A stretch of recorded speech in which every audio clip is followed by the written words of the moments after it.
बाज लोग मुझे मजदूर दोस्त कहते हैं, कुछ कहते कि मैं फहश हूं, यानी ऑब्सिन और वल्गर कहानियां लिखता हूं। कुछ कहते कि मैं तरक्की पसंद हूं, प्रोग्रेसिव हूं।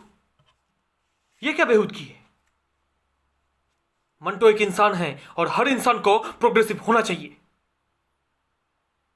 मुझ पर इल्जाम है कि मैं औरत और मर्द के जिन रिश्तों के बारे में लिखता हूं, वेश्याओं और रंडियों के बारे में लिखता हूं। मेरा मानना है कि हर वो चीज के बारे में लिखा जाना चाहिए जो आपके सामने मौजूद हो। मेरी कहानियां पढ़कर किसी भी नॉर्मल इंसान के मुंह से घटिया जज्बात की लार नहीं टपकती। मेरी अफसाना आपको पसंद आए ना आए, इसका फैसला आप कर लें। मेरी कहानी मेरी दूसरी कहानी की पाई की है या नहीं, इस पर बहस लिटरेरी क्रिटिक्स कर ले, लेकिन अदब यानी लिटरेचर हरगिज हरगिज फैश नहीं हो सकती। मुझ पर अब तक कई इल्जाम लगे हैं और कई मुकदमे चले हैं। अक्सर लोग आके मुझसे पूछते हैं कि मैं ऐसी कहानियां क्यों लिखता हूं। क्यों ना लिखूं? क्यों ना लिखूं वेश्याओं के बारे में?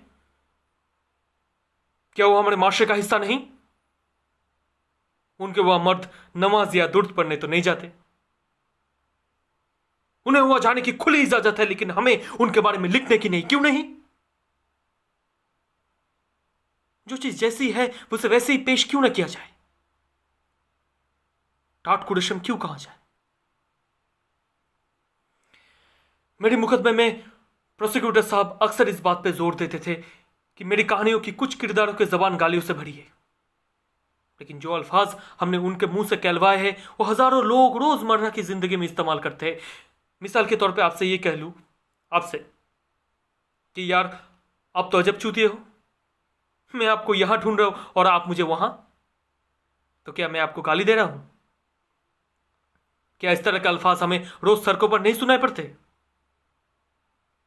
ये जरूरी है कि जमाने के करवटों के साथ अदब भी करवट बदलनी चाहिए।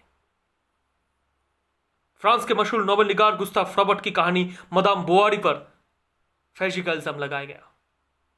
आयरन की जेम्स जॉयस की किताब यूलिसिस को भी फैशी का इल्जाम झेलना पड़ा।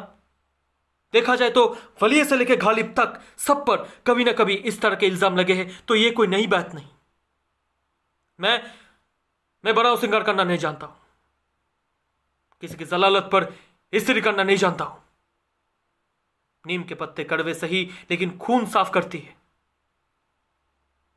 मैं तो सिर्फ इतना जानता हूं, मेरी कहानी एक आईना है जिसमें समाज अपने आप को देख सके। और अगर किसी बूढ़े सूरत वाले को आईने से ही तकलीफ हो तो इसमें मेरा क्या कसूर?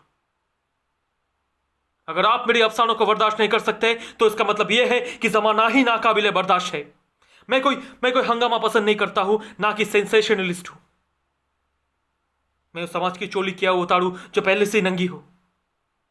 उसे कपड़े बनाना मेरा काम नहीं।